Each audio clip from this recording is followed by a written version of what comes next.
જય માતાજી મિત્રો. અત્યારે ભયનો માહોલ છે. ભયનો માહોલ એટલે હામો કોક ઢીબી નાખે એ ભય નહીં, અંદરથી ને એક ભયનો માહોલ છે. ભયમાંથી મુક્તિ આપવાનો એક જ રસ્તો છે મિત્રો, અને એ છે ભજન. ભજનાનંદી જે માણા હોય ને એને મિત્રો ભય ન હોય. ભજન શું વસ્તુ છે? ભયથી મુક્તિ આપવાનું કામ કરે છે. કેવલ ને કેવલ ભજન. એમાં ગરીબ આવી ગયા, સંતો મહંતો આવી ગયા, પાલટી માણા આવી ગયા. એનો મિત્રો હું તમને દાખલો આપું.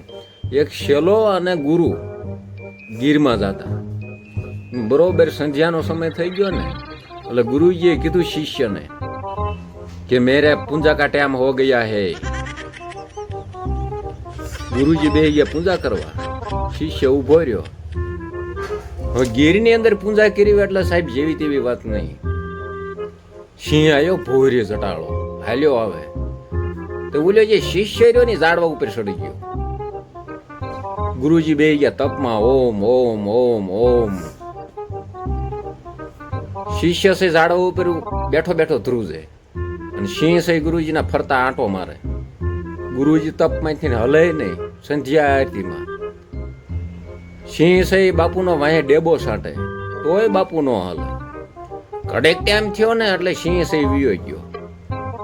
પછી શિષ્ય છે ઝાડવેથી હેઠા ઉતરી અને ગુરુ અને શિષ્ય હાલવા માંડ્યા. આગળ જતા બીજો સિંહ મળ્યો, ભૂરી રટાળો દાઢાળો. શિષ્ય પડ્યો રહ્યો ને બાપુ ઝાડવે ચડી ગયા. શિષ્ય કે બાપુ ઘડીક પેલા કે તમે હલતાય નતા, અને અત્યારે કે મારી પેલા તમે ખટકો રાખીને કે ઝાડવે ચડી ગયા. પછી બાપુએ કીધું કે સાંભળ, થોડીક ઘડી પેલા જે હું હતો ને ભજનમાં હતો, એટલે ભગવાન ભેગો હતો, એટલે સિંહની બીક નહીં. અને અત્યારે બે હાલ્યા જતા ને એટલે હું ગોલા તારા ભેગો હતો, એટલે કે મારા ઝાડવે છોડવું પડે.